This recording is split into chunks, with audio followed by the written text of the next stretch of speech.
Assalamualaikum warahmatullahi wabarakatuh. Pada kesempatan video kali ini kita akan membahas dalil ketujuh yang biasa digunakan oleh para fuqaha dalam menentukan hukum syariat, yaitu adalah urf. Urf itu adalah adat atau kebiasaan masyarakat.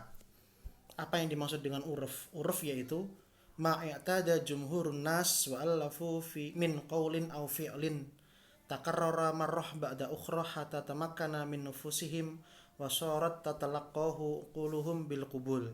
Maksudnya adalah kebiasaan mayoritas manusia dari perkataan atau perbuatan yang diulang-ulang berkali-kali sampai bisa diterima di sampai diterima di akal mereka dan mereka bisa menerima itu.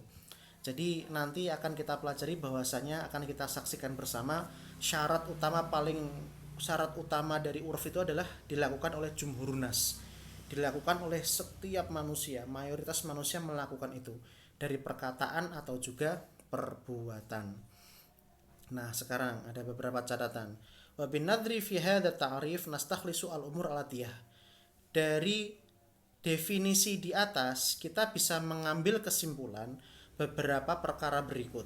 Yang pertama, anal urfa yatakawan min i'tiyadin nas ala ikhtilafi tabaqatihim an tariqi tikraril mumarasah wa anna alamatu i'tiyad tamakanuhum min nufus nas talaqul bil qabul fa huwa bihadza ya'tabiru 'ada jamaah mimma yaj'aluhu akhassu min mutlaqil 'adah li'anna al-'adah qad takawana 'adah fardiyah wa qad takunu jamaiyah.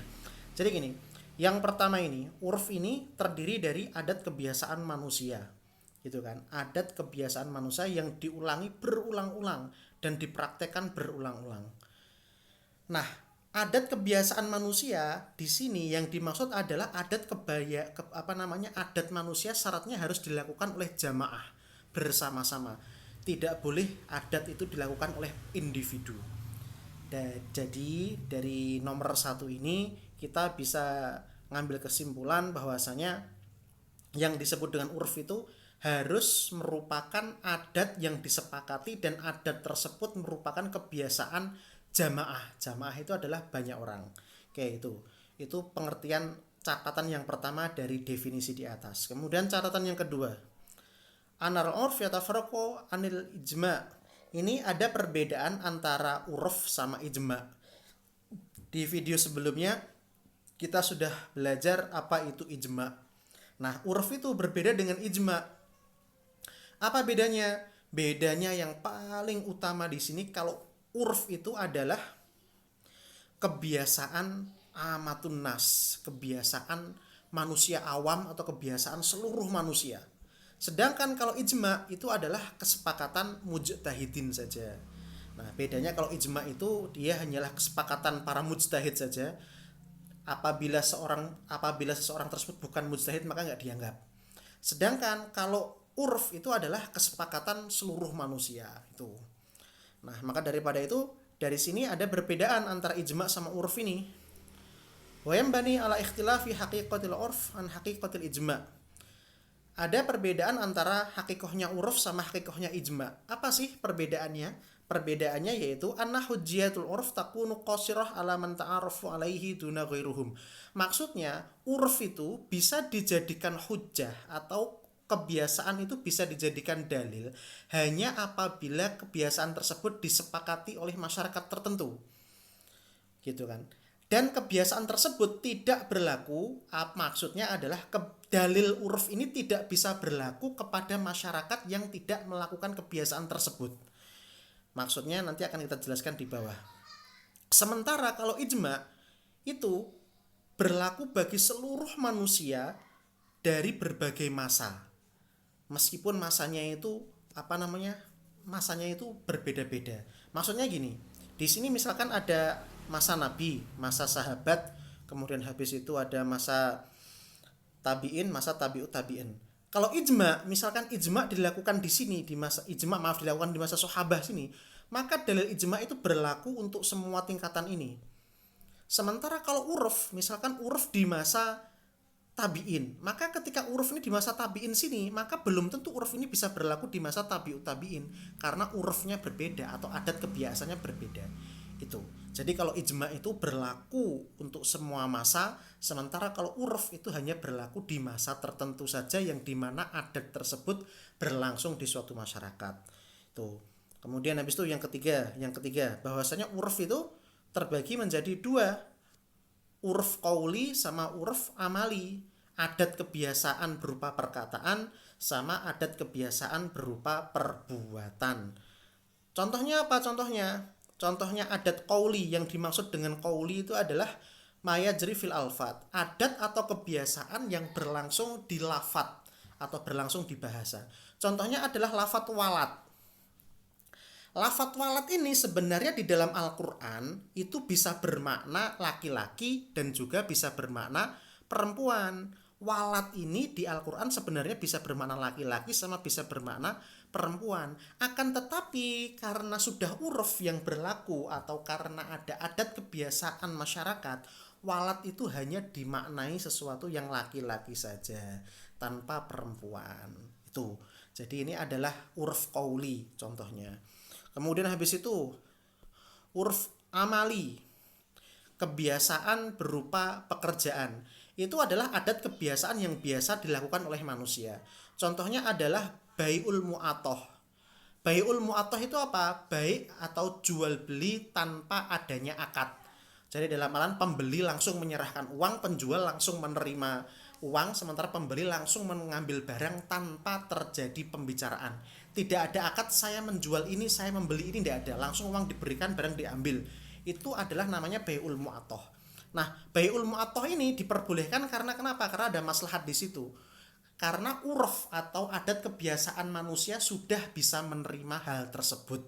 Padahal sebenarnya kalau kita melihat syarat jual beli kan harus ada siroh, harus ada pula akad. Saya menjual ini, saya menerima ini, harusnya gitu. Tapi karena bai'ul mu'atoh itu adalah adat jual beli itu tanpa adanya siroh atau tanpa adanya lafat, tanpa adanya akad, maka tetap boleh terjadi karena itu adalah urf. Nah, itu kan. Kemudian sekarang hujjatul urf. Apa yang dimaksud dengan hujjatul urf? Apakah uruf itu bisa dijadikan hujjah? Apakah uruf itu bisa dijadikan dalil? Ini terjadi beberapa perbedaan pendapat. Dhahaba jumhurul ulama ilal qaul bi hujjatil urf wa itabaruhu min masadir tasyri' islami. Mayoritas ulama, jumhur ulama itu berpendapat bahwasanya urf itu bisa dijadikan dalil dan salah satu sumber syariat Islam. Dalilnya apa? Dalilnya yang pertama, maaf tadi saya sebutkan bahwasanya ada perbedaan pendapat ya, ternyata nggak ada perbedaan pendapat. Intinya mayoritas ulama itu berpendapat bahwasanya urf itu bisa dijadikan sebagai dalil. Alasan yang pertama itu apa? Karena ada ayat Allah yang berbunyi khudil afwa wa'mur bil urfi wa'rid 'anil jahilin. Secara tegas di sini dilakukan ada urf di sini, maka urf bisa dijadikan sebagai dalil. Yang kedua adalah hadisnya Rasulullah sallallahu alaihi wasallam, ma ra'ahul muslimun hasanan fahuwa indallahi hasan. Apa-apa yang dilihat oleh manusia itu baik, maka di mata Allah juga baik. Kemudian nomor 3, ana syariah al-islamiyah qad ra'at fi ahkamiha ba'du ma ta'arifuhu al-arab. Dalam artian adalah syariat Islam itu turun yang dimana syariat tersebut kadang juga menegaskan dan juga mempermudah uruf-uruf atau kebiasaan-kebiasaan yang berlaku di tanah Arab. Sekarang yang nomor 4. Nomor 4 itu adalah dalil mengapa uruf bisa dijadikan sebagai dalil gitu. Nomor 4 adalah bahwasanya syariah Islam itu terdiri dari prinsip-prinsip yang mengangkat kesusahan dan mengatasnamakan kemudahan atas manusia. Intinya nomor 4 ini adalah syariat Islam itu sebenarnya mudah, bukan susah. Nah, kalau misalkan uruf itu dilarang dan uruf tidak bisa dijadikan dalil, itu justru malah bertentangan dengan syariat Islam. Karena syariat Islam itu mempermudah. Kalau uruf saja dilarang, maka itu samanya kan dengan mempersulit. Nah, ini adalah dalil nomor 4. Sekarang syarat-syarat uruf. Apa sih syarat uruf sehingga uruf tersebut bisa dijadikan sebagai dalil? Yang pertama adalah adamu mukhalifati linas minal kitab aw sunnah. Tidak bertentangan dengan Al-Quran dan tidak bertentangan dengan sunnah. Yang pertama. Contohnya misalkan apa? Misalkan ada di masyarakat itu adat kebiasaannya adalah minum khamr. Meskipun itu sudah adat, tapi karena bertentangan dengan syariat Islam, bertentangan dengan kitab dan sunnah, maka ya haram juga, tidak bisa. Maka uruf minum khamr itu nggak bisa dijadikan pembenaran.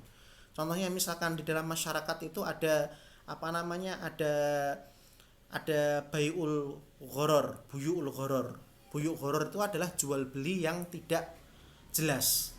Dalam artian sawah, misalkan sawah sebelum dipanen nggak ketahuan ini dapatnya berapa kilo, sama orang sudah dibeli, itu namanya bai'ul gharar itu.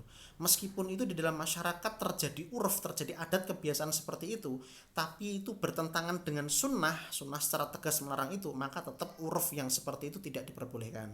Contohnya lagi, misalkan di dalam pernikahan di beberapa desa itu biasanya kalau ada pernikahan malam harinya itu banyak pemuda-pemuda yang ikut cangkruk, ikut nongkrong di rumah tersebut untuk minuman keras dan juga untuk berjudi. Meskipun itu adat masyarakat, karena bertentangan dengan sunnah, bertentangan dengan Quran, maka adat tersebut tidak bisa dijadikan hukum, tidak bisa dijadikan sumber hukum. Maka syarat yang pertama adalah adat tersebut tidak boleh bertentangan dengan syariat Islam. Yang kedua, ayat jari al-amal bil urfi bainal muta'arifin alaihi fi kulli muamalatihim au aglabuhum. Falau kanu ya'maluna bihi hayyan yatrukuna akhar fa. Nah, maksudnya gini. Maksudnya uruf tersebut itu harus dilakukan oleh mayoritas orang, tidak boleh dilakukan oleh segelintir kelompok saja. Misalkan di dalam suatu daerah ada kecamatan A dan ada kecamatan B. Ada uruf di kecamatan A tetapi itu bukan merupakan uruf di kecamatan B, maka itu nggak bisa dijadikan dasar. Kenapa? Karena untuk bisa dijadikan dasar harus diterima oleh seluruh masyarakat di situ. Nah, itu maksudnya dari hai di sini adalah suatu wilayah atau kecamatan gitu. Jadi untuk uruf itu bisa dijadikan dalil, uruf tersebut harus merupakan adat kebiasaan yang dilakukan oleh masyarakat luas, tidak hanya wilayah segelintir wilayah saja. Oke, kemudian yang ketiga, ayakunal uruf ghairu mu'arid ittifaq ala khilafihi. Uruf tidak boleh apa namanya? Tidak boleh bertentangan dengan kesepakatan yang telah disepakati. Contohnya misalkan gini, di sini langsung saja saya jelaskan. Misalkan gini, ada uruf di situ saat pernikahan. Saat pernikahan itu ada uruf yang berlaku di masyarakat. Uruf atau adat kebiasaan yang berlaku di masyarakat, misalnya memberikan mahar itu hanya setengah saja. Kemudian setengahnya akan diberikan di tengah-tengah pernikahan, itu misalkan. Akan tetapi sepasang suami istri ini tiba-tiba ini sepakat, sang suami, oke, saya nggak mau kita ngasihnya setengah-setengah saja ya, saya mau akan ngasihnya itu di depan semuanya, mahar saya kasih semua.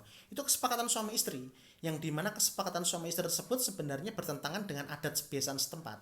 Nah, dalam perjalanan ternyata suami dan istri ini bertengkar, meminta hak, suami istri ini meminta haknya, mana kok katanya kamu mau ngasih maharnya langsung, bukan setengah-setengah, sementara sang laki-laki bilang, loh adatnya kan setengah-setengah gitu, tetapi kan kamu sudah sepakat bahwasanya kamu akan memberikannya di awal. Nah, yang seperti itu meskipun adat kebiasaan setempat membolehkan memberikan mahar itu setengah-setengah di awal dan di akhir, tapi karena sang suami sudah